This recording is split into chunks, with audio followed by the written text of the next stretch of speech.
बड़े मियाँ छोटे मियाँ जैसी फ्लॉप फिल्म बनाने के बाद जब से वाशु भगनानी के ऑफिस के बिकने की खबर आई है, हर कोई अक्षय कुमार को इसके लिए जिम्मेदार ठहरा रहा है। सिर्फ अक्षय कुमार इस एक फिल्म के लिए नहीं बल्कि कई सारी फिल्मों के लिए रिस्पॉन्सिबल माने जाते हैं जो उन्होंने पिछले कुछ सालों में की और जो वो नहीं चली।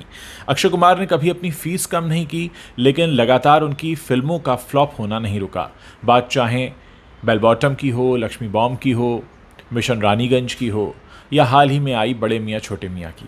लेकिन ये जो इंडस्ट्री है ये चमचों से भरी पड़ी है और ऐसे में बहुत सारे लोग निकल कर आ जाते हैं आपको डिफेंड करने। अहमद खान जो कोरियोग्राफर से डायरेक्टर बने थे, उन्होंने हाल ही में एक इंटरव्यू दिया और वो अक्षय कुमार को काफ़ी डिफेंड करते हुए नजर आए हैं। एग्जैक्टली क्या कह रहे हैं अहमद खान, मैं आपको बताता हूँ। ये कहते हैं कि अक्षय सर को सफलता और असफलता से कोई फ़र्क नहीं पड़ता। अब ये लाइन अपने आप में ही गड़बड़ है। सफलता और असफलता से आपको फ़र्क क्यों नहीं पड़ता? जब आप करोड़ों रुपए की फ़ीस लेते हैं तो आपको असफलता से फ़र्क पड़ना चाहिए। खैर, सुनते हैं अहमद खान आगे क्या कह रहे हैं। ये कहते हैं अक्षय सर को सफलता और असफलता से कोई फ़र्क नहीं पड़ता। वो अपनी असफलताओं के बारे में कभी नहीं बताते। उन्हें सिर्फ इस बात की परवाह होती है कि फ़िल्म में उन्होंने अपना 100% दिया या नहीं। वो समय के बहुत पाबंद हैं। देखिए, समय का पाबंद होने का अच्छी एक्टिंग से कोई सीधा ताल्लुक़ तो है नहीं। बहुत सारे ऐसे एक्टर्स हैं जो लेट लतीफ़ रहे हैं, लेट आने के लिए बदनाम रहे, लेकिन उन्होंने काम बहुत अच्छा किया। गोविंदा, राजेश खन्ना इसके एग्जांपल्स हैं। रही बात उनके 100% देने की, तो उन्होंने एक फ़िल्म की थी यशराज के साथ, पृथ्वीराज। क्या उसमें उन्होंने अपना 100% दिया था? क्योंकि उसमें 100% अक्षय कुमार ही लग रहे थे। हाँ। वो आगे कहते हैं शूटिंग पर वो कभी देर से नहीं आते। सुबह 7 बजे की शिफ्ट में मेरे पास 6:30 पर ही कॉल आता है कि अक्षय सर पहुंच गए हैं। उन्होंने कभी इंतज़ार नहीं कराया। अगर कभी हम लोग लेट पहुंचते थे वो गुस्सा नहीं करते थे। ये भी कभी महसूस नहीं होने दिया कि हमने इंतज़ार करवाया। अरे, आप जब करोड़ों रुपए की फ़ीस लेंगे, उसके बाद भी आपकी पिक्चर फ्लॉप हो जाएगी, तो आप अगर उसके बाद भी असफलता और सफलता की बात ना करें और सिर्फ इस बात की दुहाई देते रहें कि मैं समय पर आता हूँ, समय पर जाता हूँ और 100% देता हूँ, तो आपके 100% का अचार तो पड़ेगा नहीं। 100% दिया होता तो फिल्में फ्लॉप नहीं होती।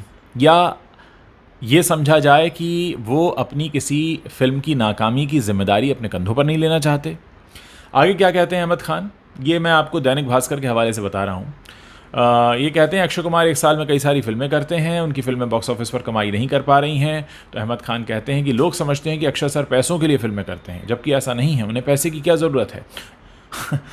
काम करना उनका पैशन है। वो कहते हैं कि हर फिल्म को ऐसे करो जैसे करियर की आखिरी फिल्म हो। वाकई अगर आप इस तरह से काम करते रहेंगे अक्षय कुमार, तो आप नहीं जानते कि कौन सी फिल्म आपकी आखिरी फिल्म साबित हो जाए, क्योंकि अब लोग आपको साइन करने से पहले 10 बार सोचेंगे।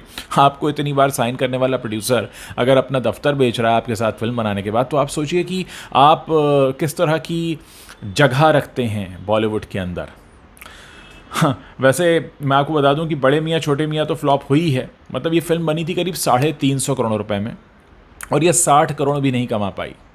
और इस समय कहा जा रहा है कि वाशु भगनानी को 250 करोड़ का नुकसान हुआ है और 250 करोड़ का नुकसान पूरा करने के लिए उन्होंने अपना दफ्तर बेच दिया, जो कि 7 माले की बिल्डिंग थी, और अब वो अपना दफ्तर एक 2 बेडरूम अपार्टमेंट में शिफ्ट कर चुके हैं। वैसे अहमद खान जो हैं वेलकम टू द जंगल में अक्षय को डायरेक्ट कर रहे हैं। अब ये बताइए अहमद खान साहब, अगर आपकी ये फिल्म फ्लॉप हो जाती है वेलकम टू द जंगल, तो आप यही कहेंगे ना कि अक्षय तो टाइम पर आते थे, टाइम पर जाते थे, अपना 100% देते थे, अब फिल्म फ्लॉप हो गई तो मैं क्या करूं? तो ये जिस तरीके के स्टेटमेंट्स दे रहे हैं अक्षय कुमार के बारे में अहमद खान, मुझे लगता है कि इनको दोबारा सोचने समझने की ज़रूरत है। जब आप करोड़ों रुपए की फ़ीस लेते हैं तो आपके कंधों पर जिम्मेदारी होती है उस फिल्म को आगे ले जाने की। अगर आप ये जिम्मेदारी नहीं उठा सकते तो फिर करोड़ों रुपए की फ़ीस लेना बंद कर दीजिए। कुछ दिनों पहले अनुराग कश्यप ने, फराह खान ने, करण जौहर ने, बहुत से लोगों ने कहा था कि ये जो बड़े बड़े स्टार्स हैं इतना मोटा पैसा लेते हैं, इतनी ज़्यादा फ़ीस लेते हैं, इतने के टैंट्रम्स होते हैं, उसके बाद भी फिल्में पिट जाती हैं, क्योंकि ऐसा तो कोई स्टार ही नहीं है जिसकी फिल्में ना पिटती हों। तो उसके बाद ये कह देना कि वो टाइम पर आते हैं, समय के पाबंद हैं, 100% देते हैं, उन्हें असफलता सफलता से कोई फ़र्क नहीं पड़ता। अरे उन्हें क्यों पड़ेगा? जब उनको पूरी फ़ीस मिल जाती है तो उनको क्यों पड़ेगा? और उन्हें अगली फिल्में भी मिल जाती हैं। लेकिन ये सिलसिला बहुत ज़्यादा दिनों तक नहीं चलेगा। और अक्षय कुमार जिस तरह से हर फिल्म को करते हैं अपनी आखिरी फिल्म समझकर, उन्हें ये समझना चाहिए कि वाकई में उनकी कोई फिल्म आखिरी हो सकती है अगर इस तरीके का उनका ग्राफ जाता रहा करियर का। तो आप लोग क्या सोचते हैं अहमद खान के स्टेटमेंट के बारे में, अक्षय कुमार की लगातार फ्लॉप होती फिल्मों के बारे में, और जो बॉलीवुड की जर्जर स्थिति हो गई है, जो चरमरा कर सब गिरने वाला है?